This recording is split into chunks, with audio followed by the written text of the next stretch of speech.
The headlights carved through the Massachusetts countryside as I navigated the winding roads toward Danvers. Ethan sat in the passenger seat checking his camera equipment for the third time, while Chris studied the printed maps and satellite photos we'd pulled from Google Earth earlier that week. The dashboard clock read 11:47 p.m., perfect timing for what we were about to do. I'd been planning this trip for months. Danvers State Hospital wasn't just another abandoned building to add to my portfolio. The place had a reputation that stretched back decades, and the photos I'd seen online showed a massive complex that dwarfed most of the sites we'd explored over the years.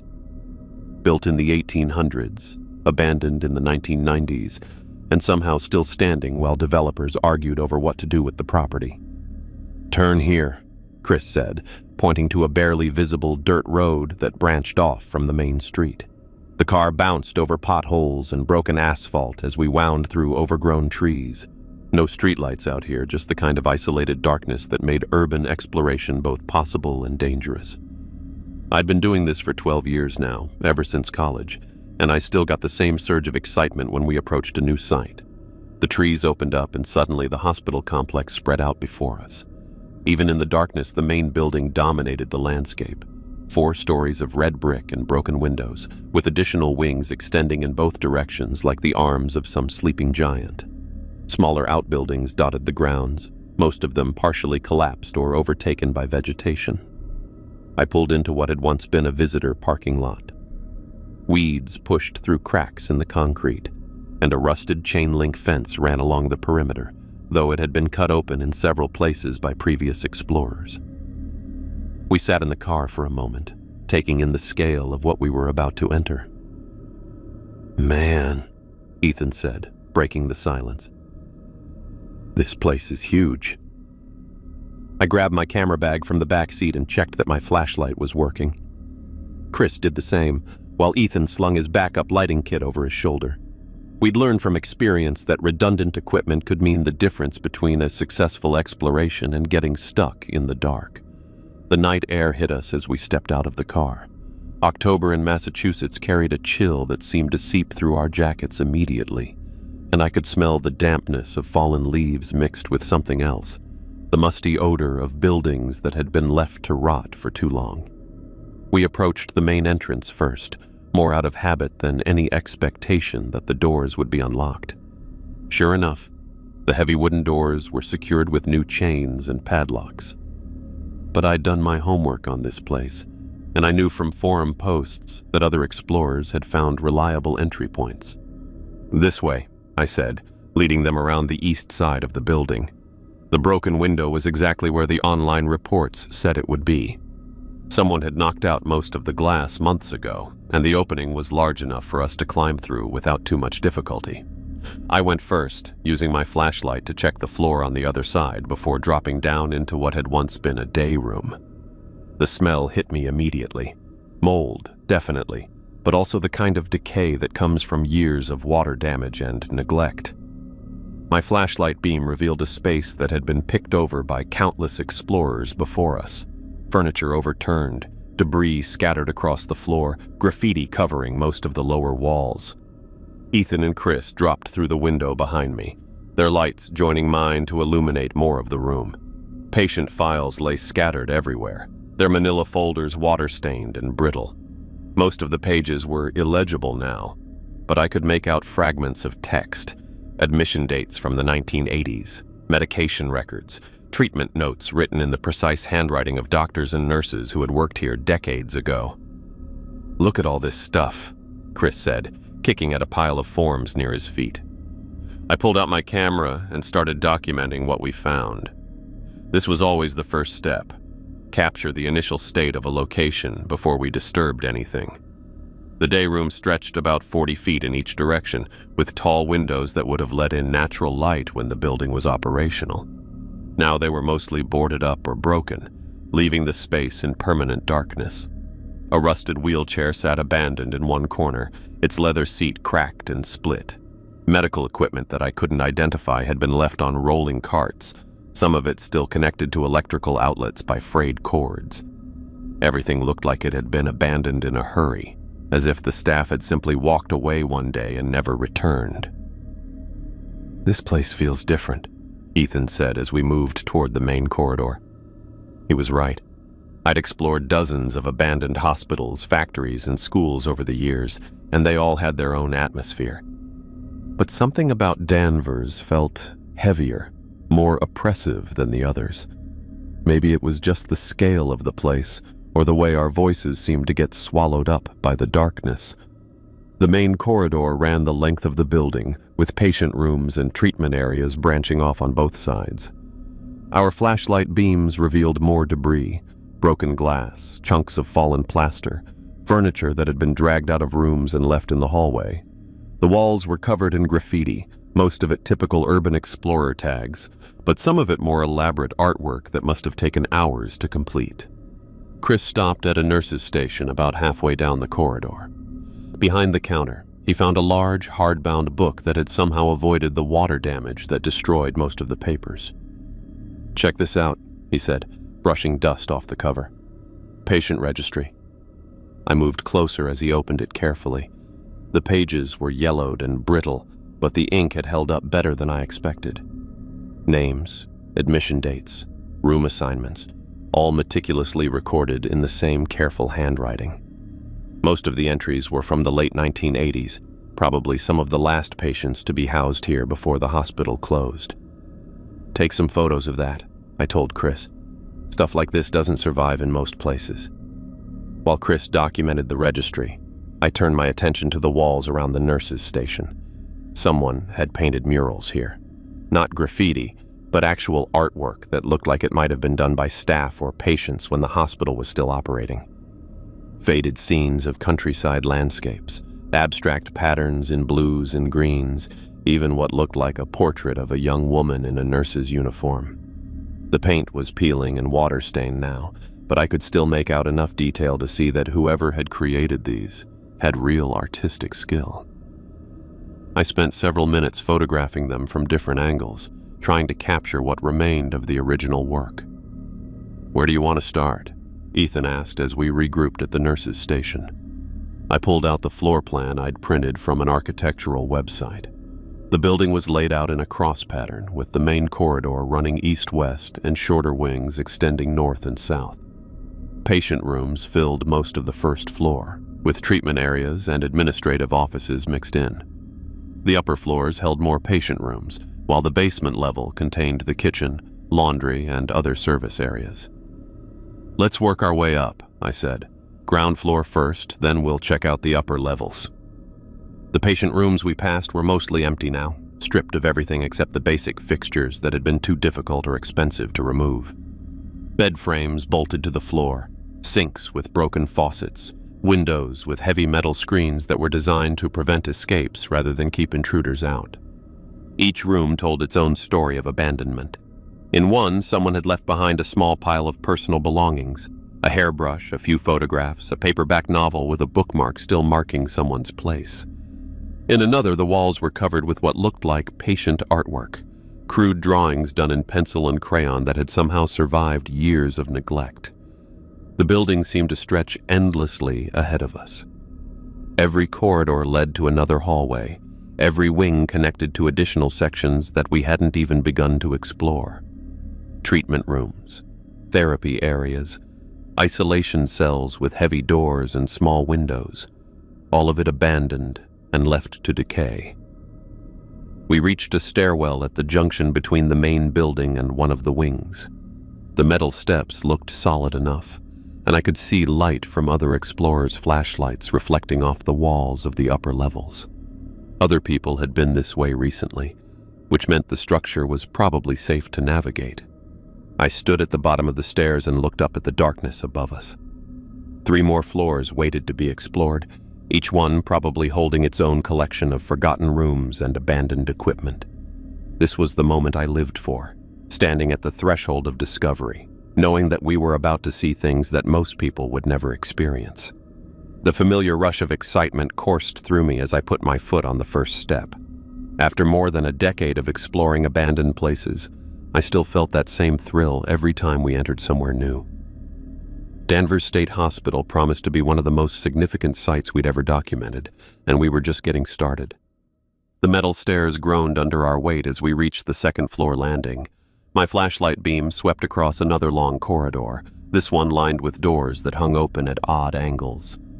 The smell up here was different from the ground floor, still moldy and damp, but with something else underneath that made my nose wrinkle.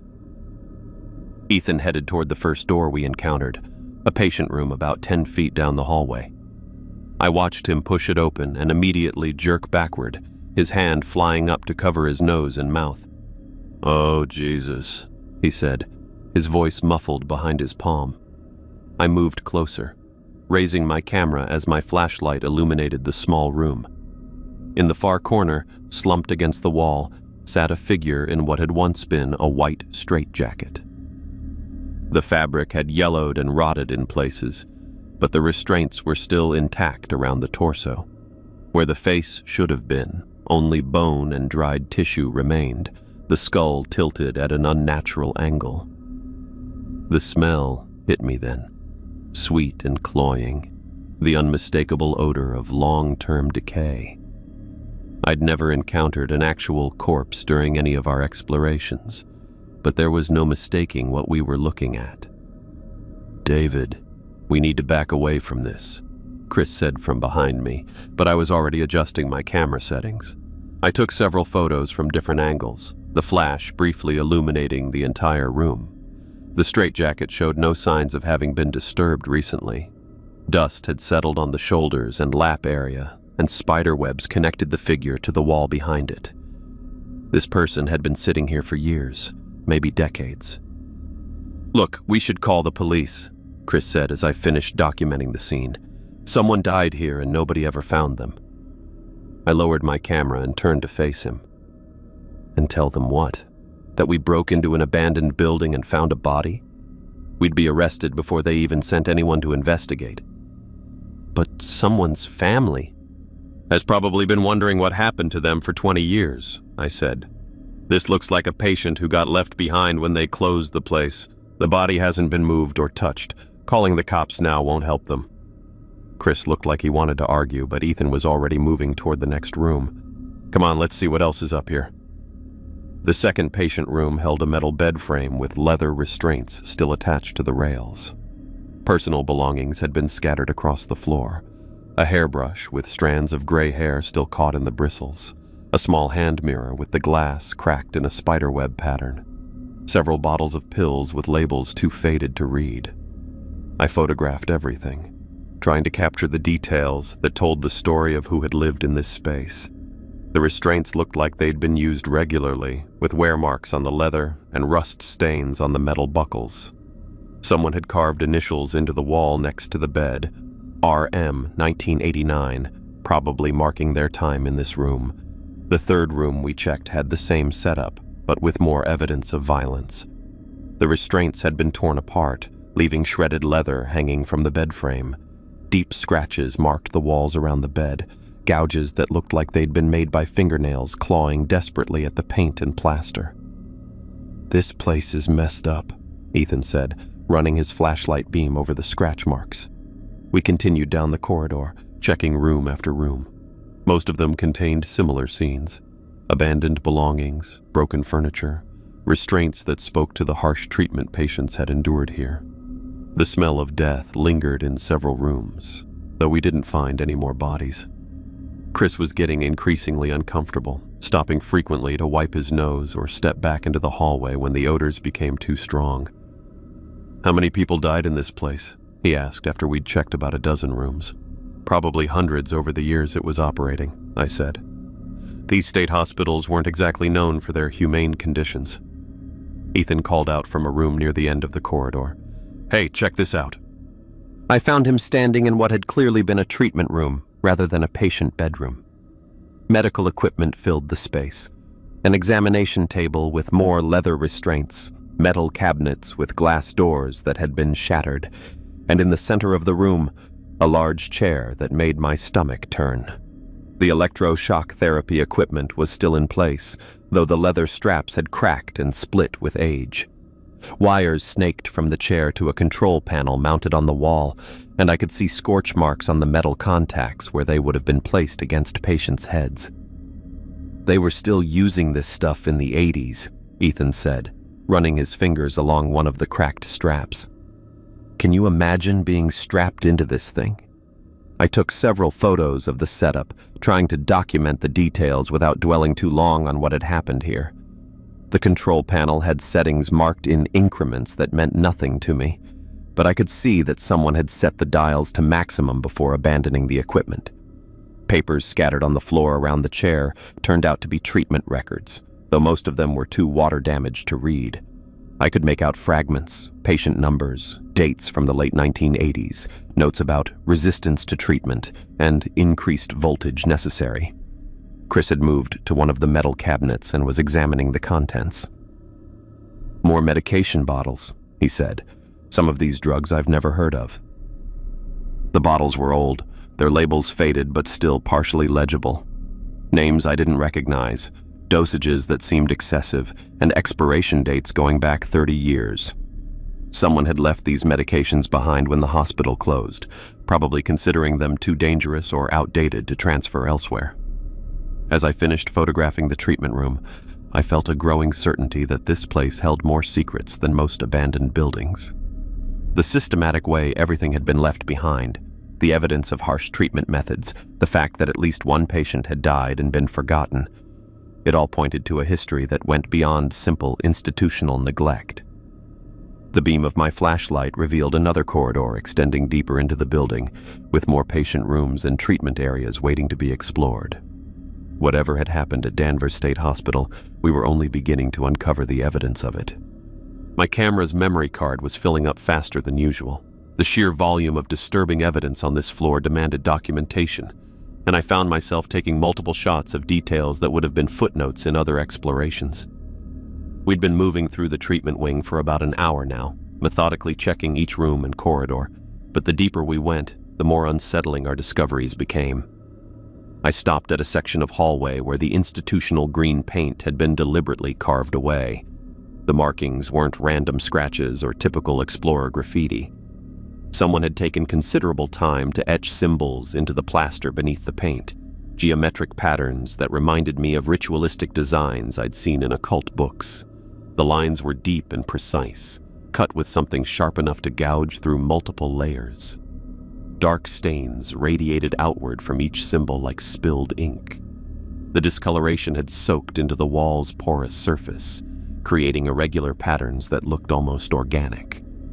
I adjusted my camera settings and moved closer, trying to capture the detail without letting my imagination run wild about what might have created those stains. "David, look at this," Chris called from a few feet away. He was examining the wall at shoulder height, running his fingers along what appeared to be parallel grooves in the plaster. The marks were too evenly spaced and too deep to be accidental damage. They looked like claw marks, but the spacing suggested human fingernails rather than animal claws.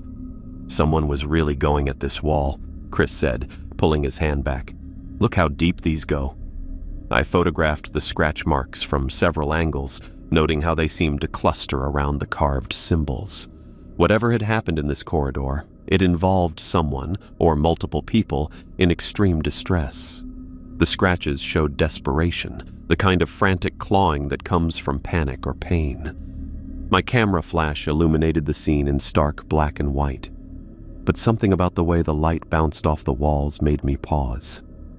The shadows seemed to shift between exposures, creating the illusion that the torn restraints were still moving.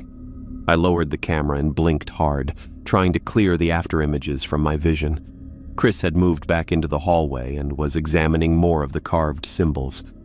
"There's writing mixed in with these designs," he said, "but I can't make out what it says." I joined him at the wall and saw what he meant. Between the geometric patterns, someone had scratched words into the plaster. The letters were crude and uneven, as if carved in haste or under extreme stress. Most were illegible, worn down by years of moisture and decay, but I could make out fragments. "Help," and what might have been "stop," and something that looked like "they." The air in the corridor felt thick and stagnant as I photographed the writing. Our movements seemed muffled, as if the building itself was absorbing sound. Even our footsteps on the debris-covered floor barely echoed in the way they had on the lower level. That's when we heard the laughter. It started as a low chuckle, barely audible above the ambient sounds of the old building. At first I thought one of my companions was trying to lighten the mood with some dark humor, but when I looked at Ethan and Chris, both of them had frozen in place, their expressions genuinely alarmed. The sound came again, louder this time, and definitely not from either of them. It was a human laugh, but there was something wrong with the tone, too hollow, too disconnected from any emotion that should produce laughter. The sound seemed to bounce off the walls from multiple directions, making it impossible to pinpoint its source. "Was that you?" Chris asked, looking directly at me. I shook my head. "I thought it was one of you." Ethan slowly turned in a circle, scanning the corridor with his flashlight. "There's nobody else here." But the laughter continued, rising and falling in pitch like someone was enjoying a private joke. It echoed through the empty treatment rooms and bounced off the carved walls, creating the unsettling impression that multiple people were laughing at once from different locations.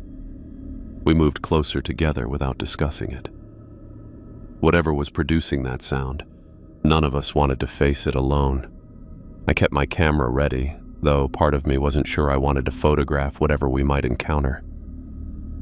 "Maybe we should check a different floor," Chris suggested, his voice barely above a whisper. I nodded, but as we started moving toward the stairwell, the feeling of being watched became overwhelming. It wasn't paranoia or the natural unease that comes from exploring abandoned buildings. This felt specific and focused, as if someone was tracking our movements with deliberate intent. Chris stopped at a doorway near the end of the corridor and called out again, but his voice carried a different note this time. "Oh, this is really messed up." The room he'd entered had served as some kind of administrative office. File cabinets lined the walls, their drawers pulled open and their contents scattered across the floor. But this wasn't the organized abandonment we'd seen elsewhere in the building. Someone had systematically shredded every document in the room, leaving behind a carpet of paper fragments that made walking difficult. Medical records, patient files, treatment notes, all of it had been torn apart and thrown around the room as if someone had been searching desperately for specific information. I picked up a few pieces and tried to read the fragments, but most were too small or too damaged to provide any context. "Why would someone do this to all these files?" Chris asked, kicking at the paper debris. The temperature in the room was noticeably colder than the corridor outside. Our breath began to mist as we moved around, and I could feel the chill seeping through my jacket. The heating system in the building had been shut off for years, but this level of cold felt unnatural given the relatively mild October weather outside. I raised my camera to document the destroyed files, but hesitated when I noticed that our breath vapor was visible in the camera's LED display. The temperature drop had happened too quickly to be explained by normal building ventilation or weather changes. The laughter echoed again from somewhere deeper in the building, closer now, and accompanied by what sounded like footsteps moving deliberately through the rooms beyond our current location. Whatever was sharing this building with us had been following our progress and was no longer content to observe from a distance. We'd been moving through the second floor for another 30 minutes, checking every room and corridor while that laughter continued to echo from somewhere deeper in the building. The sound never seemed to get closer or farther away, just maintained its constant presence like background music designed to keep us on edge. My camera's battery indicator was showing less than half power remaining, but I couldn't stop documenting what we were finding. The stairwell leading to the basement sat at the building's center, where the main corridor intersected with the shorter wings. The metal steps looked more corroded than the ones we'd used to reach the second floor, with rust stains bleeding down from each bolt and rivet. Water damage had warped some of the treads, creating gaps that forced us to test each step before putting our full weight on it. The air grew noticeably colder as we descended, not the natural chill of an unheated building, but the kind of cold that settles in underground spaces where moisture never fully evaporates. Our breath started to mist again, and I could feel dampness seeping through my jacket, despite the fact that we weren't near any obvious water sources. The basement ceiling hung lower than the upper floors, with exposed pipes and electrical conduits creating a maze of shadows that shifted every time our flashlight beams moved. The smell down here was different too. Not just mold and decay, but something organic and sweet that made my throat close up. I'd encountered similar odors in other abandoned buildings where animals had died and been left to rot, but this was stronger and more pervasive. Ethan took the lead as we reached the bottom of the stairs, his flashlight sweeping across a long corridor lined with metal doors. Most stood slightly ajar, revealing glimpses of empty storage rooms and utility spaces. The institutional green paint had peeled away in large sheets, leaving the bare concrete walls exposed and stained with decades of moisture damage. "Morgue should be down that way," I said, consulting the floor plan I'd printed. The basement layout was simpler than the upper levels, mainly storage areas, kitchen facilities, and the hospital's morgue and autopsy rooms. We passed several storage rooms filled with abandoned medical equipment. Gurneys with rusted wheels sat covered in dust and debris. Metal cabinets had their doors hanging open, revealing empty shelves where supplies had once been organized. Everything looked like it had been sitting untouched since the hospital's closure, but the dust patterns seemed wrong, like someone had been moving through these spaces recently enough to disturb the accumulated grime. The morgue was located at the far end of the basement corridor, behind a pair of heavy metal doors marked with faded biohazard symbols. The doors stood about 6 inches apart, just enough to let us see that the room beyond was larger than the storage areas we'd been checking. Ethan reached the doors first and grabbed the handle of the one on the left. The metal was cold enough to be uncomfortable even through his gloves, and the hinges protested with a long screech as he pulled it open. The smell hit us immediately.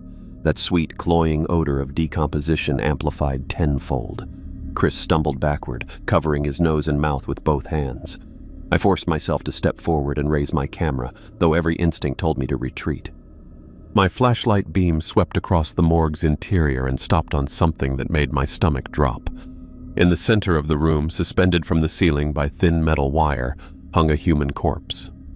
The body had been positioned with arms spread wide, almost like a crucifixion pose, but the wire had been threaded through the flesh at multiple points, through the wrists, the ankles, around the torso, creating a web of support that held the figure upright despite the advanced state of decomposition.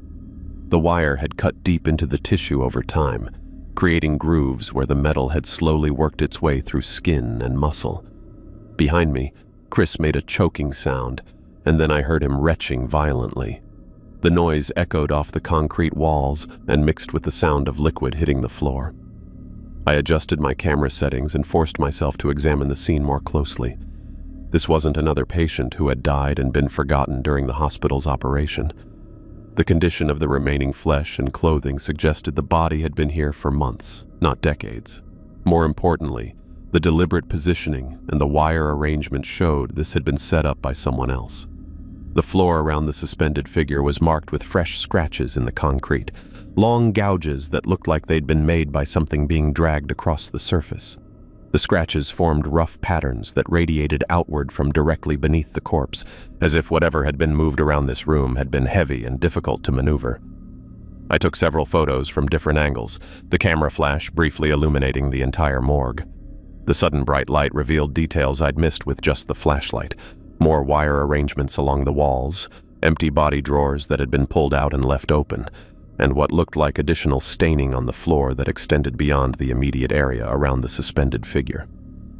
"David, we need to get out of here right now," Chris said. His voice was shaky and muffled, probably because he was still trying not to breathe through his nose. That's when the laughter started again, but this time it was coming from directly above us. Not distant or muffled like before, but clear and immediate, as if someone was standing on the first floor right over our heads. The sound was followed by footsteps, deliberate, measured steps that moved back and forth across the ceiling. I lowered my camera and looked up, tracking the movement with my eyes. The footsteps weren't random wandering. They moved in straight lines, turned at right angles, and seemed to be following a specific path through the rooms above us. "There's definitely someone else in this building," Ethan said, his voice barely above a whisper. The footsteps stopped abruptly. and for several seconds the only sound was Chris's labored breathing and the ambient creaking of the old building. Then more footsteps started, but these seemed to be coming from a different location, and then more, from yet another direction. Multiple sets of footsteps were now moving through the building above us, creating a pattern of sounds that suggested at least 3 or 4 people walking through different areas of the first floor. None of them seemed to be moving randomly. Each set of steps followed deliberate paths, as if they were searching for something or patrolling assigned areas. "We're leaving," Chris said, already backing toward the morgue door. "I don't care what we haven't documented yet. We're getting out of this place." I nodded and started to follow him, but as we reached the corridor, I realized our options for retreat had changed. The hallway we'd used to reach the morgue was now partially blocked by a pile of debris that definitely hadn't been there 15 minutes earlier. Old file cabinets, broken gurneys, and chunks of concrete had been arranged across the passage, leaving only a narrow gap near one wall. "That wasn't there before," Ethan said, pointing his flashlight at the makeshift barricade. I examined the debris pile more closely. The items looked like they'd been dragged into position recently. There were fresh scratch marks on the floor leading up to the barricade, and dust had been disturbed in patterns that suggested heavy objects being moved. We squeezed through the gap and continued toward the stairwell, but found another obstacle at the next intersection. More debris had been piled across the corridor, this time completely blocking the direct route back to where we'd entered the basement. The footsteps above us had multiplied again. Now it sounded like an entire group of people was moving through the building, their steps creating a complex rhythm that seemed almost coordinated, as if they were communicating with each other through the timing and pattern of their movements. "Someone's trying to keep us down here," I said, though I wasn't sure if I believed my own words. The alternative explanations were all worse. Ethan pointed his flashlight down a side corridor that we hadn't explored yet. "There should be another stairwell over that way." The floor plan showed service stairs near the kitchen area. We headed in that direction, but I couldn't shake the feeling that we were being herded. Every blocked passage and debris pile was forcing us deeper into areas of the basement that we hadn't mapped out yet. Someone, or something, was controlling our movement through the building. As we reached the end of the side corridor, Ethan suddenly stopped and raised his flashlight toward the far end of the hallway. In the beam of light, I could see a figure standing at the intersection ahead of us. The figure was positioned with arms spread wide, exactly like the corpse we'd found in the morgue. It stood perfectly still, not reacting to our lights or our presence.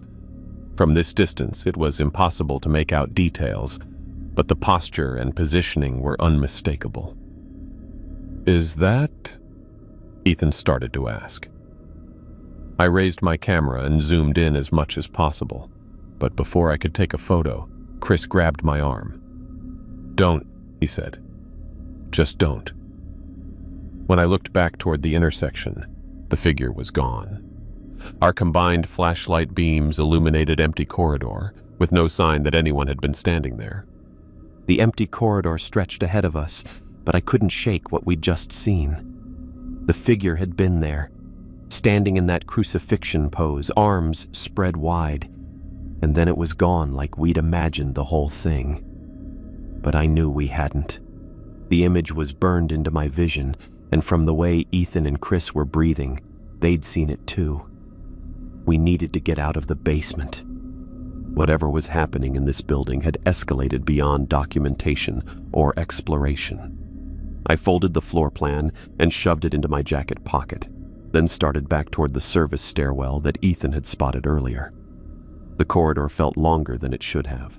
Our footsteps echoed differently now, creating sounds that seemed to bounce back at us from directions that didn't make sense.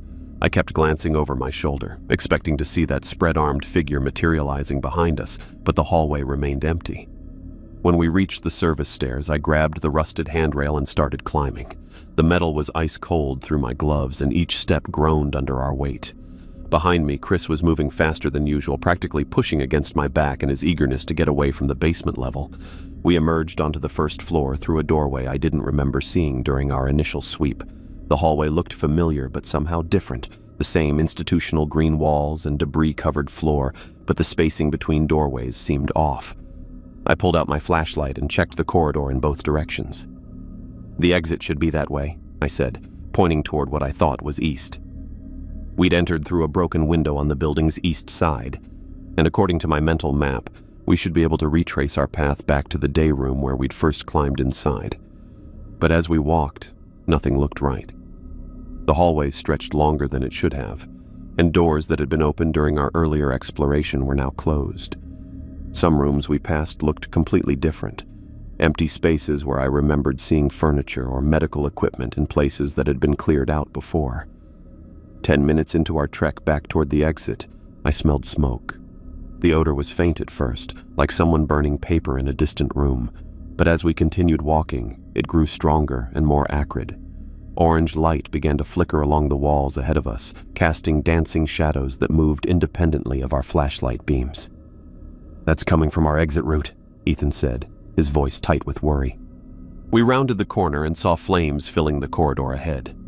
Fire climbed the walls from floor to ceiling, completely blocking the path back to the day room where we'd entered the building. The flames moved with an intensity that should have been consuming everything around them, but the institutional paint and wooden door frames remained untouched. The fire burned without fuel, creating an impossible barrier that filled the hallway with heat and smoke. Chris backed away from the flames, covering his nose with his sleeve. "How is it burning like that? There's nothing here to catch fire." I approached as close as the heat would allow and examined the wall of flames. They danced and twisted like normal fire, but cast no shadows on the walls beside them. The floor beneath the flames showed no scorch marks, and the smoke that filled the air carried no smell of burning wood or paint. "We'll find another way out," I said, though my confidence was fading fast. "There are other windows, emergency exits." We backtracked through corridors that should have led to alternative routes, but every path seemed to terminate in dead ends that hadn't existed before. Hallways that had stretched for hundreds of feet during our exploration now ended abruptly at blank walls. Stairwells we'd used to move between floors were suddenly blocked by debris or simply gone, leaving only empty door frames that opened onto nothing. The laughter started again, closer now and coming from multiple directions. It echoed from the rooms around us, bouncing off walls in a way that made it impossible to determine its source. The sound was accompanied by new noises, a rhythmic scraping like something heavy being dragged across concrete, metal against stone that sent vibrations through the floor beneath our feet. I led us toward the main stairwell, hoping to reach the second floor where I remembered seeing larger windows that might provide escape routes. But as we climbed the stairs, Chris suddenly stopped and grabbed my arm. "Look," he whispered, pointing down the second-floor corridor. At the intersection ahead of us, a figure stood with arms spread wide in that same crucifixion pose. But this wasn't the distant glimpse we'd caught in the basement. The figure was clearly visible in our flashlight beams, suspended about 3 feet off the ground by thin metal wire that caught the light like spiderweb strands. The wire threaded through flesh at the wrists, ankles, and torso, creating the same grotesque support system we'd found in the morgue. But this was happening in real time, in a hallway that had been empty minutes before. The figure's head hung at an unnatural angle, and as we watched, it slowly began to turn in our direction. Chris made a choking sound and stumbled backward into Ethan. "That's the same one? That's the exact same setup from downstairs." I raised my camera instinctively, but the figure was already changing. The wire arrangement shifted and twisted, repositioning the suspended form until it faced us directly. What remained of the face turned toward our lights, and I could see exposed bone where features should have been. "We're going up," I said, pushing past them toward the stairs. "Right now." The building groaned around us as we climbed to the second floor, metal and wood settling in ways that sounded deliberately timed to our movements. The dragging noise followed us, always staying just out of sight, but close enough that we could hear whatever was being pulled across the floor behind us. The laughter grew more frequent, breaking into shorter bursts that sounded almost conversational, like multiple people sharing jokes we couldn't hear. Sometimes the sounds overlapped, creating a chorus of voices that seemed to come from inside the walls themselves. On the second floor, I searched for windows that might offer escape routes. Most of the patient rooms had small windows with heavy security screens, But near the end of the corridor, I found a larger window in what had been a day room. The glass was cracked but intact, and the screen had been torn away years ago. "This is our way out," I said, examining the window frame. It was about 12 feet above the ground outside, high enough to be dangerous but not impossible. I picked up a metal chair from the debris scattered around the room and swung it against the window.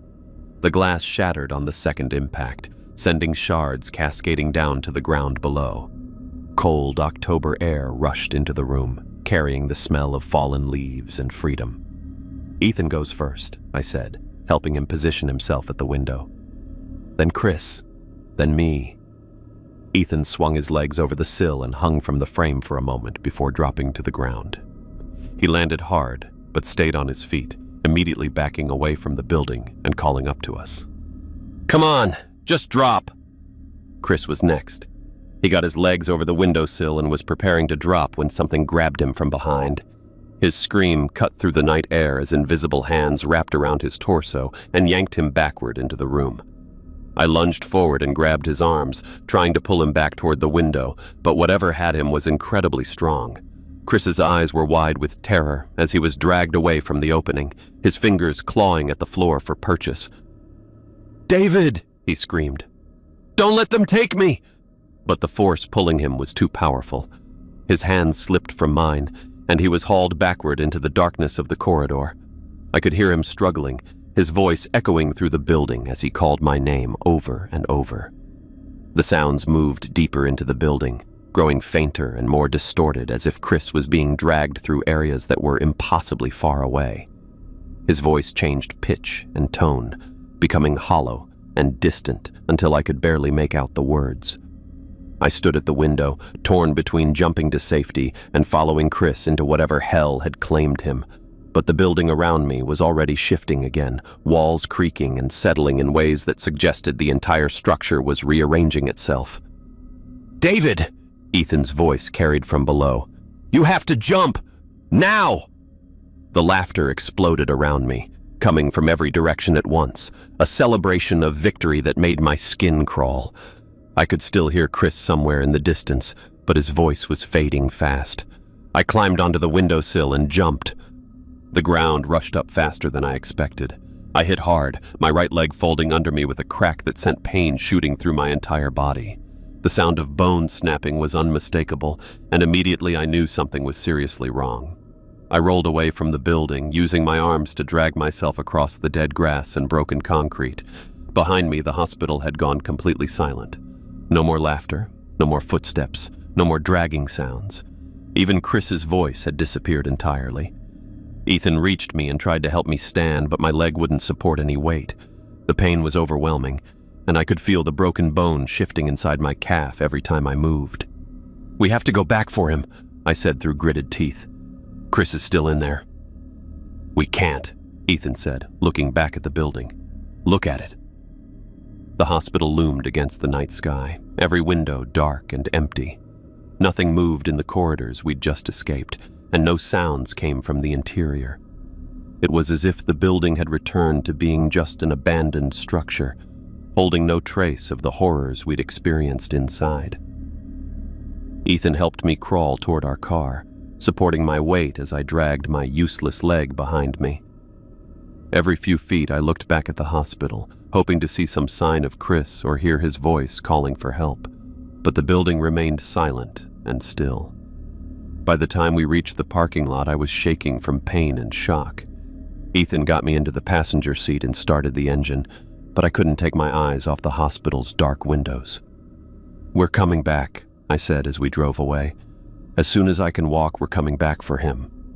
But even as I said the words, I knew the building would be different when we returned. Whatever had taken Chris was older and more powerful than anything I'd encountered in 12 years of urban exploration. And it wasn't finished with us yet. The antiseptic smell hit me before I was fully conscious. That sharp clinical odor mixed with the distant beeping of machines and the squeak of wheels on linoleum floors. My leg felt wrong, heavy and immobilized in a way that made my stomach turn when I tried to move it. I opened my eyes to fluorescent lights that made me squint, and the sterile white ceiling of what was obviously a hospital room. The events of the night came flooding back immediately. A nurse appeared at my bedside, checking something on a chart. She had kind eyes, but the brisk efficiency of someone who dealt with countless injured patients. "Good, you're awake," she said, adjusting my IV line. "You've been out for about 6 hours. How's your pain level?" "My friend," I said, my voice coming out rougher than expected. "Chris Anderson. He was with us at—" "Mr. Miller?" A woman's voice interrupted from the doorway. "I'm Detective Sarah Johnson, Boston Police. This is Officer Walsh. We need to ask you some questions about last night." 2 people in plain clothes entered my room.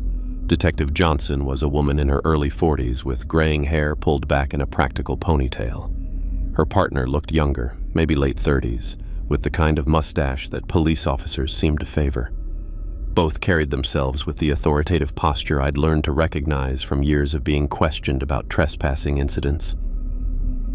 "We understand you were injured while exploring an abandoned building," Detective Johnson continued, pulling out a small notebook. "Can you tell us what happened?" I tried to sit up straighter, which sent a spike of pain through my leg.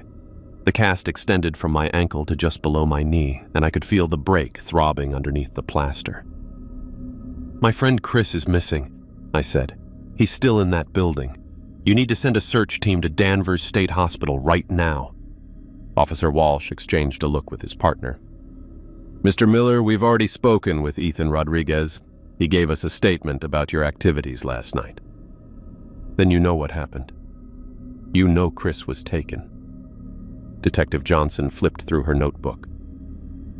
"According to Mr. Rodriguez, the 3 of you entered the abandoned hospital around midnight. You were exploring the building when you got separated from your friend. Mr. Rodriguez says you fell through a window while trying to exit the building, and that's how you broke your leg." That's not what happened. My heart was racing, but I forced myself to speak slowly and clearly. There was something in that building. Someone. We found a corpse in the morgue, hanging from wires. Then we heard footsteps, laughter. Something grabbed Chris and dragged him away from the window. Officer Walsh was writing in his own notebook, but I could tell from his expression that he wasn't taking my account seriously. Detective Johnson leaned forward slightly, studying my face. "Mr. Miller, have you used any illegal substances in the past 24 hours? Alcohol? Prescription medications that weren't prescribed to you?" "I'm completely sober," I said. "I've been exploring abandoned buildings for 12 years. I know the difference between imagination and reality." "You mentioned finding a corpse," Detective Johnson said. "Can you describe the location where you saw this body?" I closed my eyes and tried to recall the exact path we'd taken through the basement. The morgue is in the basement level, at the end of the main corridor. Heavy metal doors with biohazard symbols. The body was suspended from the ceiling with wire. Fresh, not from the hospital's operation. Officer Walsh stopped writing and looked at his partner. "We'll make note of that claim." "You'll make note?" I couldn't keep the frustration out of my voice. "You need to search that building. Chris is still in there. He could be hurt or worse." "Mr. Miller," Detective Johnson said patiently, "Danvers State Hospital has been abandoned for over 15 years. The property is owned by a development company and is scheduled for demolition next month. Security teams have conducted multiple sweeps of the building to ensure it's clear of squatters and vandals. Then they missed something, or someone. Mr. Rodriguez mentioned that you've been under a lot of stress lately," Officer Walsh said. "Work problems, financial difficulties. Sometimes when people are dealing with pressure, they can experience hallucinations or false memories, especially after a traumatic injury." I stared at him. "Ethan said that? What else did he tell you?" Detective Johnson consulted her notes again. "He said you've been obsessed with this particular location for months, that you've been talking about it constantly, doing extensive research. He was concerned about your mental state even before last night's incident.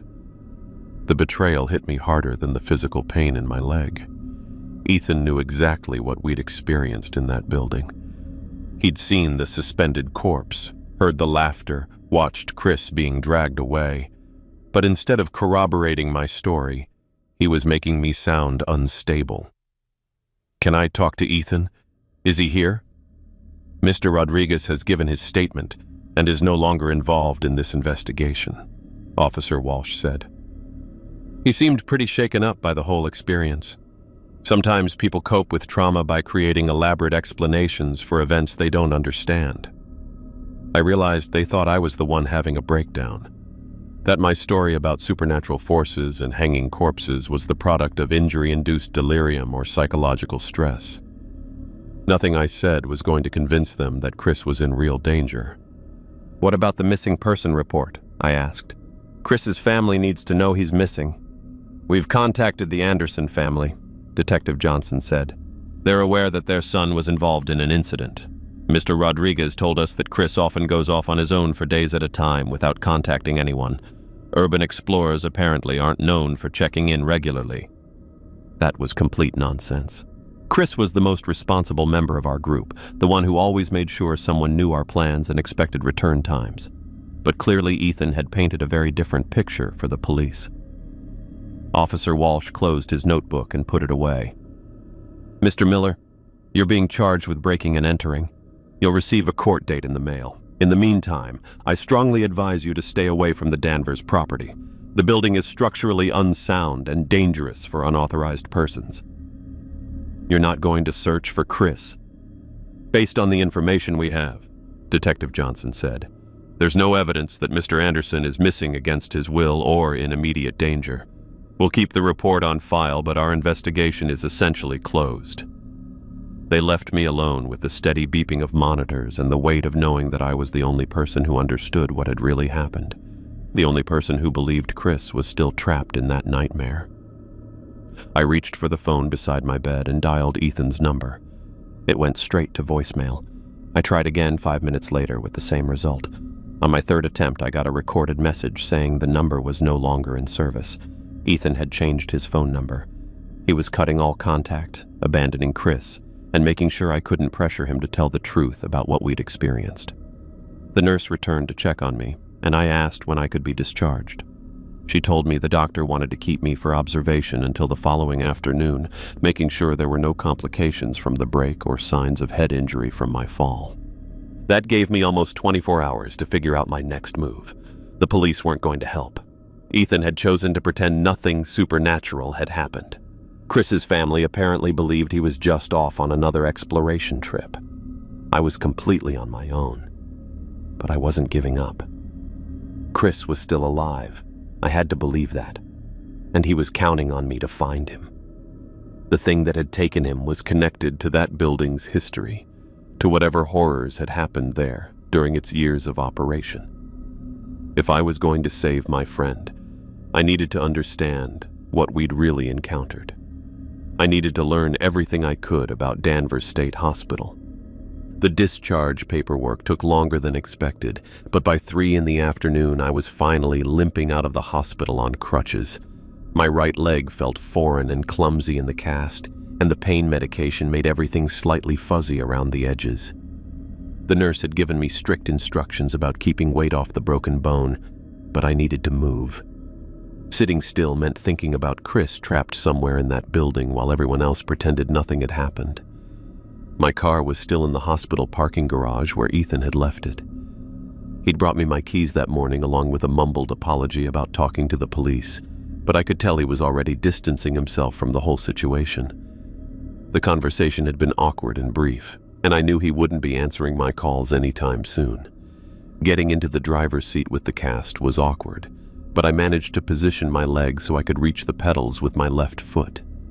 The drive to downtown Boston took 40 minutes, and every bump in the road sent jolts of pain through my shin.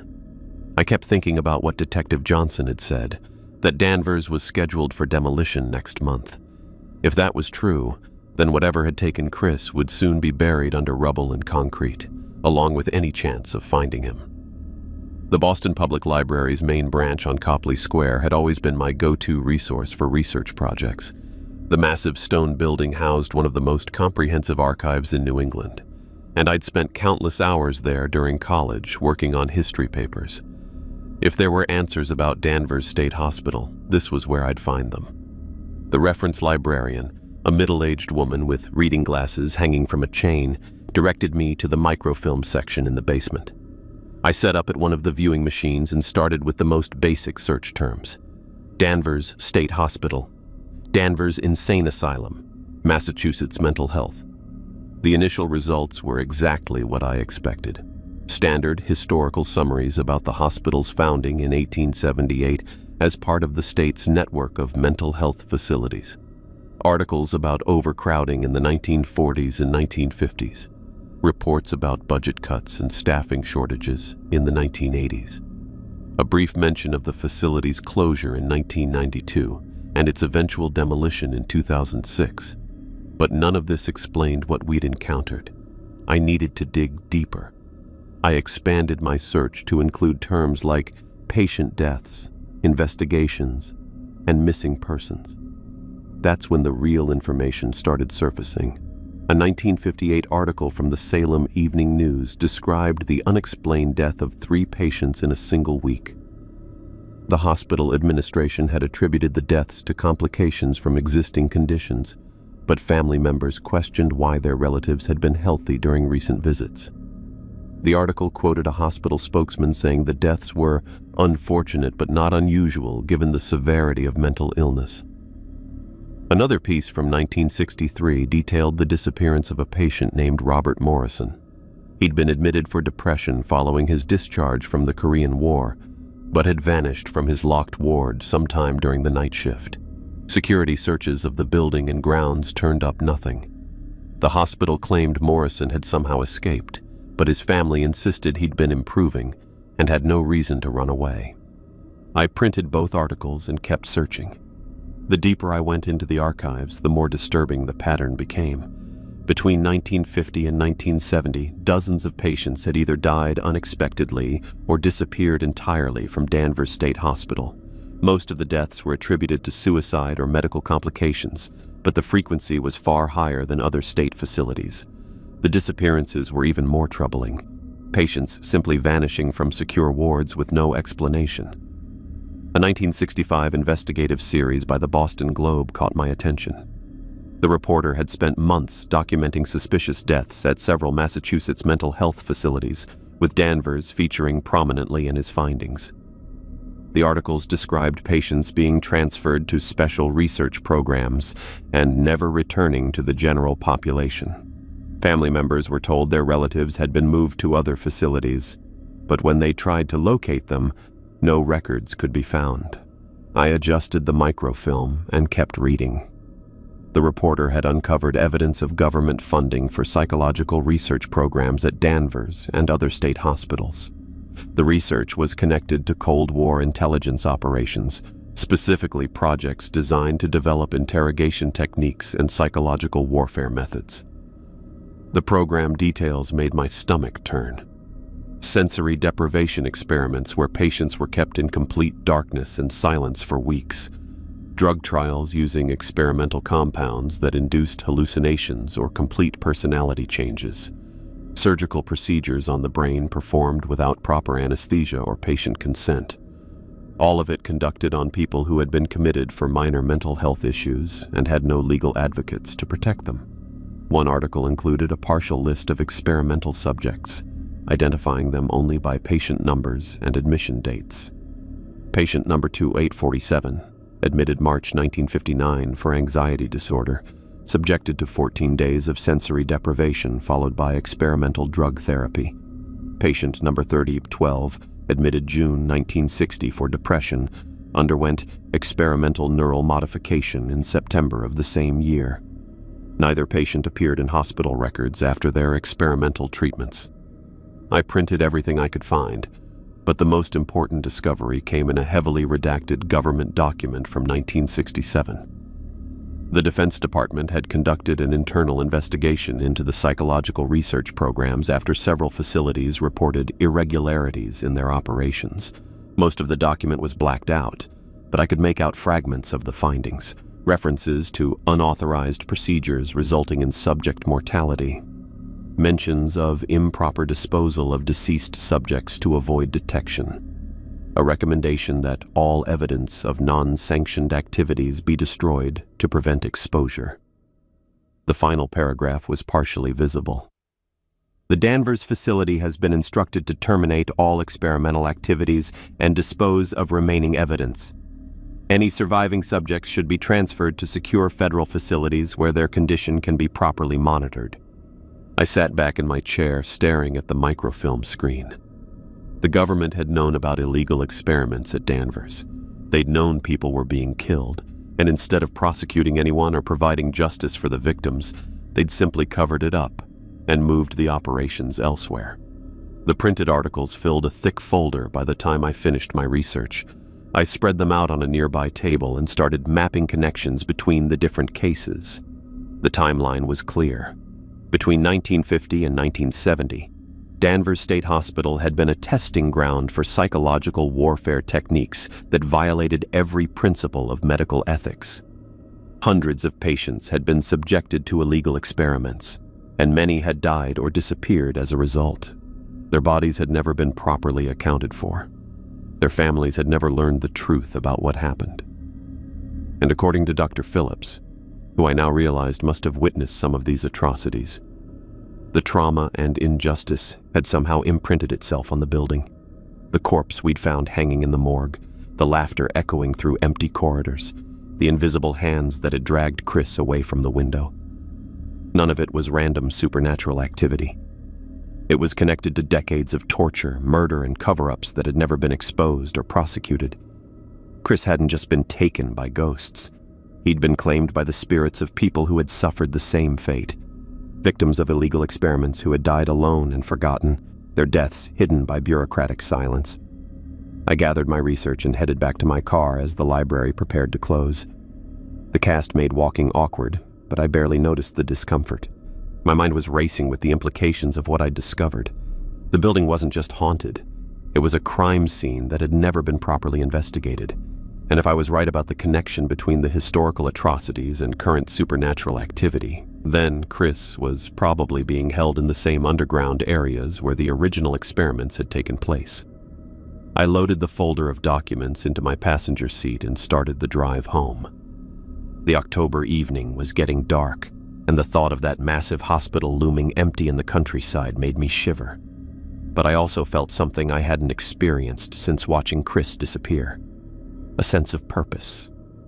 I finally understood what we were dealing with, and understanding the enemy was the first step toward defeating it. Getting Dr. Margaret Phillips's contact information took 3 phone calls and some creative searching through online directories. The first librarian I called didn't recognize the name, but the second one remembered a Dr. Phillips who had donated medical texts to their collection several years ago. The third call, to a retirement community in Salem, confirmed that Margaret Phillips lived there and had worked at Danvers State Hospital until its closure. I called her directly from my apartment that evening, explaining that I was researching the hospital's history for a documentary project. I didn't mention Chris or the supernatural encounters, just said I'd found her name in several newspaper articles and hoped she might share some insights about her time there. She was quiet for a long moment before agreeing to meet me at a coffee shop near her residence, but only if I promised our conversation would remain confidential. The drive to Salem took 45 minutes with my broken leg, and I had to adjust my seat position twice to keep the cast from cramping. The coffee shop was one of those small, dimly lit places that catered to locals rather than tourists, with mismatched furniture and the kind of worn carpeting that muffled conversation. I arrived first and chose a corner table where we could talk without being overheard. Dr. Phillips walked in exactly on time, and I recognized her immediately, even though she was older than the hospital staff photos I'd seen in the archives. She moved with the careful precision of someone in her late 70s, but her eyes were sharp and alert as she scanned the room before approaching my table. She wore a navy cardigan and carried a leather handbag that she clutched tightly against her side. "Mr. Miller?" she asked, and I nodded, starting to stand before she gestured for me to remain seated. "I see you've been injured." "Recent accident," I said, indicating the cast. "Thank you for agreeing to meet with me, Dr. Phillips." She ordered coffee from the teenage barista and sat across from me, placing her handbag on the floor but keeping one hand on the strap. Her fingers showed the slight tremor that sometimes came with age, but her voice was steady and professional. "I haven't spoken about Danvers in 15 years, she said once her coffee arrived. "What exactly are you hoping to learn?" I pulled out the folder of newspaper articles and government documents I'd printed at the library. "I've been researching the psychological experiments that took place there in the 1950s and 1960s. The Defense Department funding, the missing patients, the unexplained deaths. I was hoping you could help me understand what really happened." Dr. Phillips stared at the documents without touching them. Her expression shifted from polite wariness to something much more guarded. "Where did you find these?" she asked. "Boston Public Library Archives. Most of it's public record, just buried deep enough that nobody looks for it anymore." She picked up one of the articles with 2 fingers, as if it might contaminate her. Her reading glasses came out of her purse, and she spent several minutes scanning the text. When she looked up again, her face had gone pale. "You have no idea what you're meddling with," she said. "Then help me understand." Dr. Phillips glanced around the coffee shop, confirming we were still alone in our corner. The barista was reading a paperback novel behind the counter, and the only other customer was an elderly man working on a crossword puzzle at the opposite end of the room. "I was a resident psychiatrist when the experiments began," she said, her voice dropping to barely above a whisper. "Fresh out of medical school, eager to help people with mental illness. I thought we were making progress, developing new treatment methods." She folded her hands around her coffee cup, and I could see her knuckles were white with tension. "The Defense Department people arrived in 1954. They said they were funding research into psychological warfare techniques that could help protect American soldiers from enemy interrogation. They wanted to understand how the human mind responded to extreme stress, sensory deprivation, chemical manipulation. And they used your patients as test subjects. At first, we were told it was voluntary, that patients had consented to participate in experimental treatments that might help their conditions. But the consent forms were inadequate. Most of our patients couldn't truly understand what they were agreeing to." Dr. Phillips took a sip of coffee, and I noticed her hand was shaking slightly. "The experiments escalated quickly.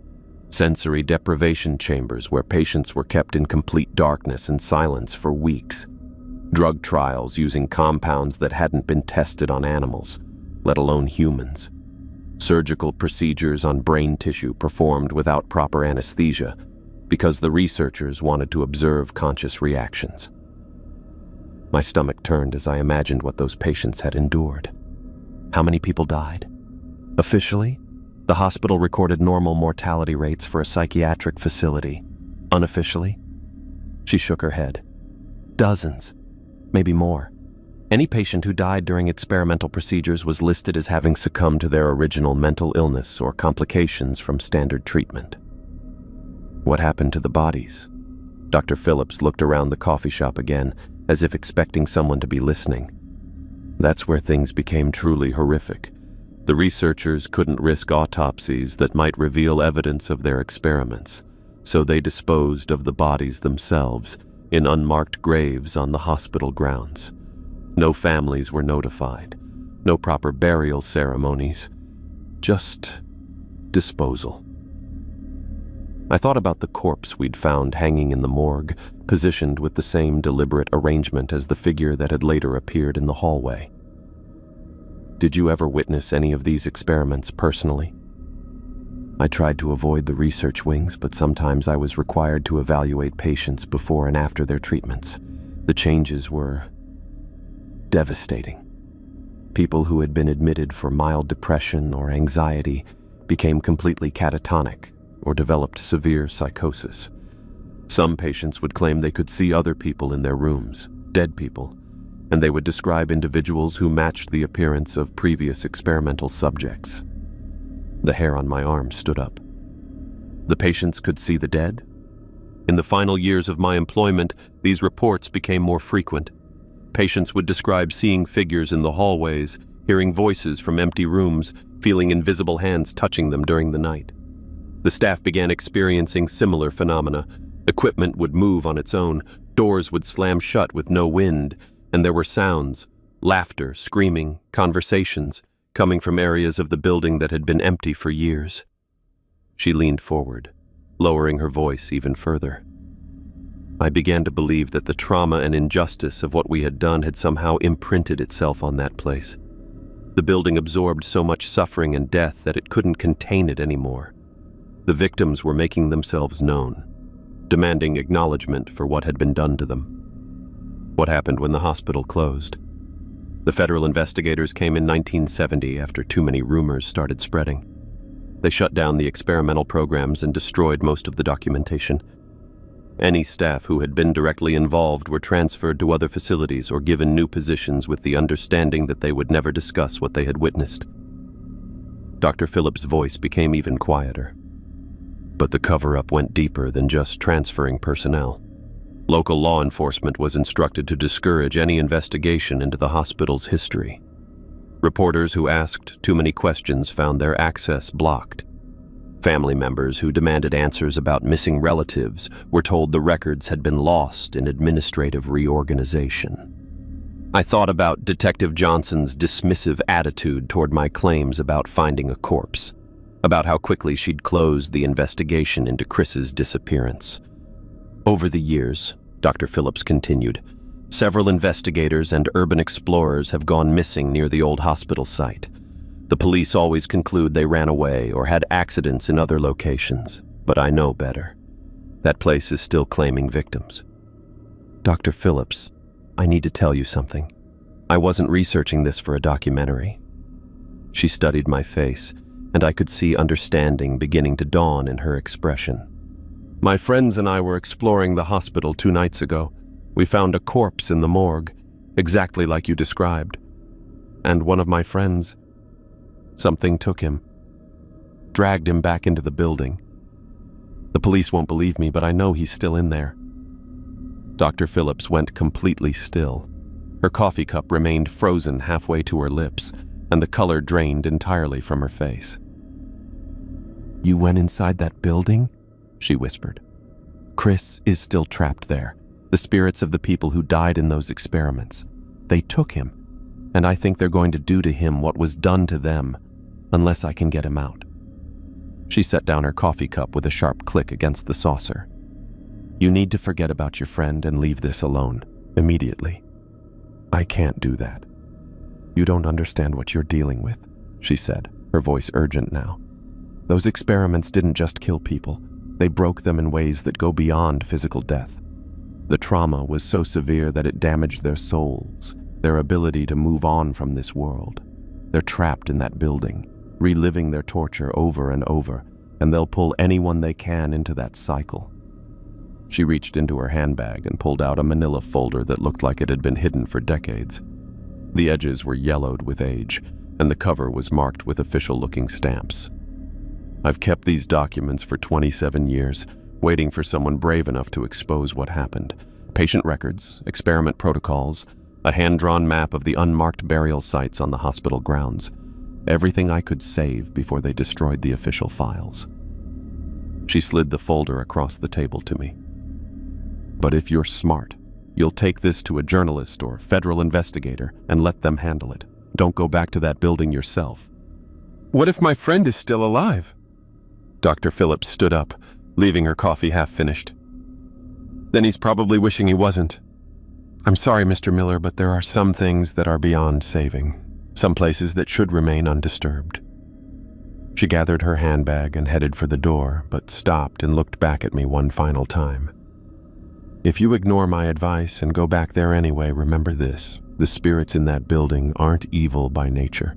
They're victims who have been driven insane by decades of unimaginable suffering. They can't distinguish between the people who hurt them and anyone else who enters their domain. To them, you're just another researcher who needs to be stopped. Then she was gone, leaving me alone with her hidden documents and the terrible knowledge of what I was truly up against.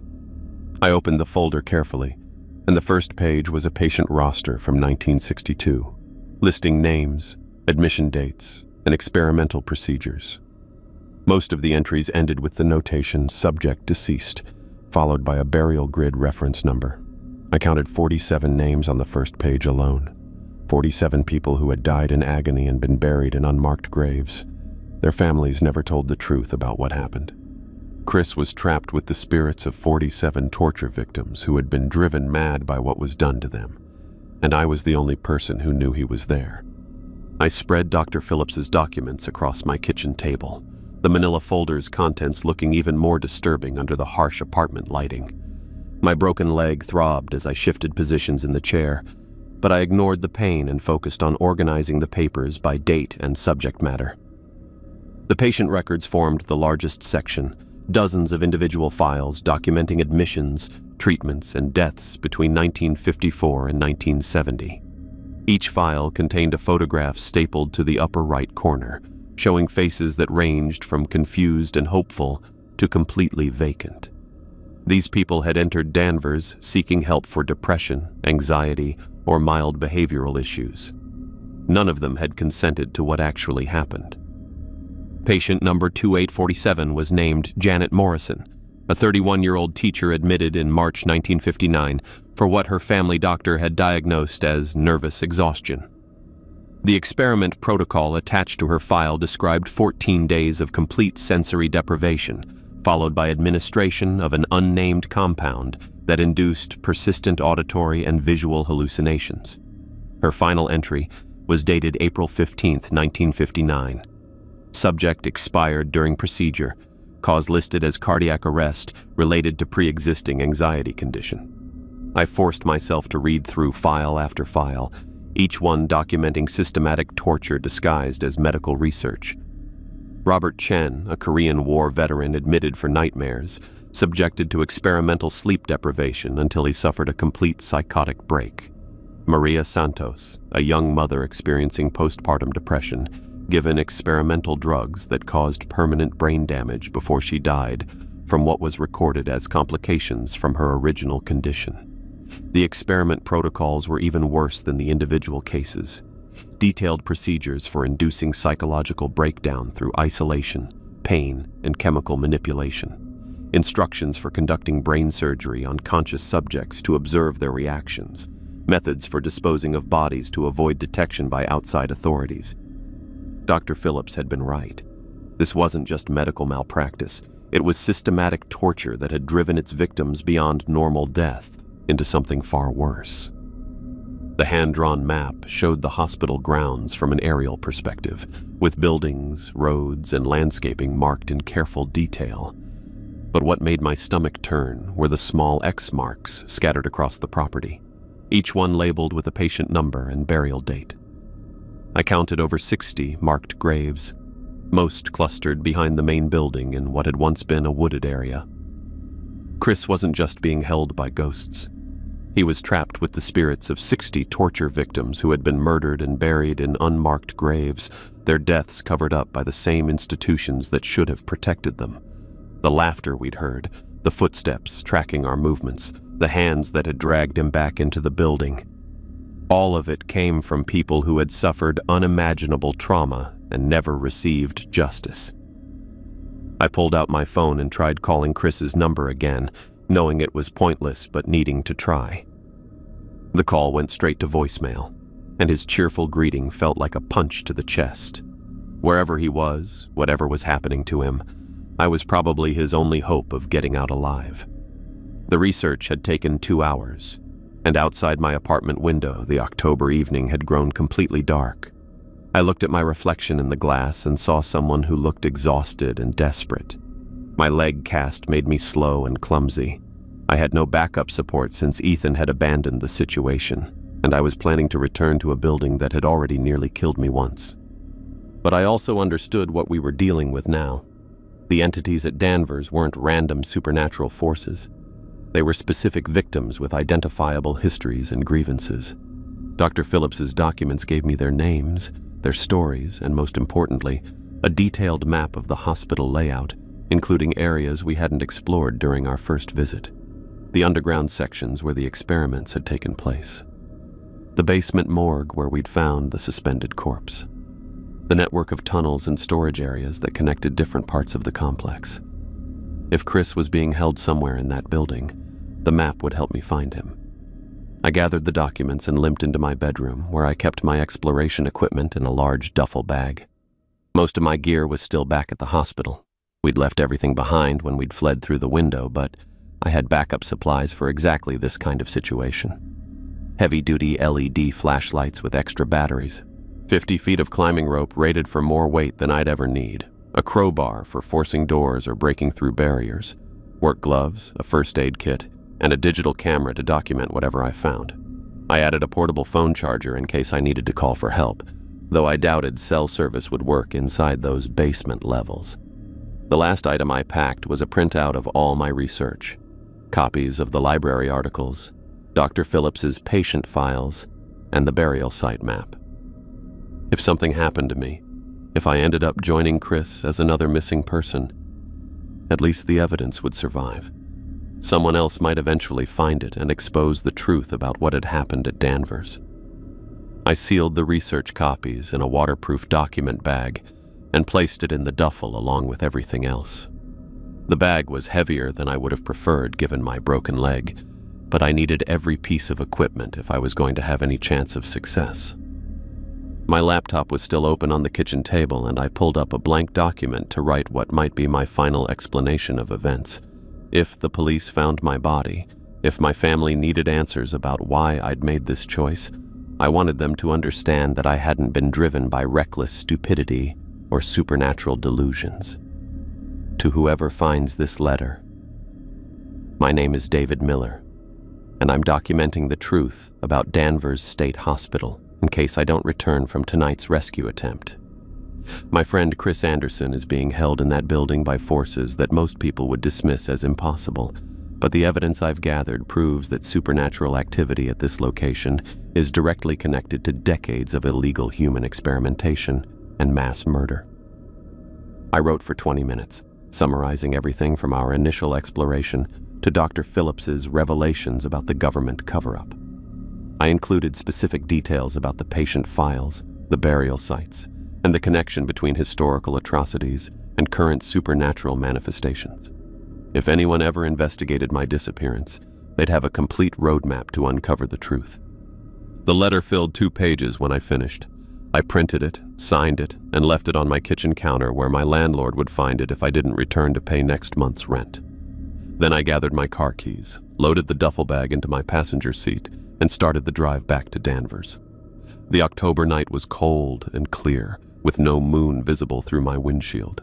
Route 1 was mostly empty except for occasional truck traffic, and the familiar landmarks passed by like a countdown to something I might not survive. Salem, Peabody, the rural stretches where suburban development gave way to farmland and forest. My hands were steady on the steering wheel, but my heart was beating faster as I got closer to the hospital. Part of me knew this was insane, returning alone to a place that had nearly killed me, with a broken leg that would slow me down if I needed to run. But the alternative was leaving Chris to whatever fate had befallen the 60 people buried in unmarked graves around the hospital grounds. I wasn't abandoning my friend to become another forgotten victim of institutional cruelty. If the spirits of those experiment subjects wanted to add me to their collection, they'd have to fight for it. And if Chris was still alive somewhere in that building's underground levels, I was going to find him and get him out. The turnoff to the dirt road appeared in my headlights exactly where I remembered it. I slowed down and made the turn, feeling my car bounce over the same potholes and broken asphalt that had brought us here 3 nights ago. The trees closed in around the narrow road, blocking out what little starlight penetrated the cloud cover. When the forest opened up and revealed the hospital complex ahead, I pulled over and turned off my engine. The massive building rose against the dark sky like a monument to forgotten suffering, its broken windows reflecting nothing back at me. Somewhere inside that structure, Chris was waiting for rescue, and somewhere in the basement levels, the spirits of 60 torture victims were probably preparing to claim another life. I checked my equipment one final time, grabbed the duffel bag, and stepped out into the October night. The building felt even more oppressive than it had during our first visit, but this time I understood why. I wasn't just entering an abandoned hospital. I was walking into a crime scene that had never been properly investigated, where the victims were still demanding justice for what had been done to them.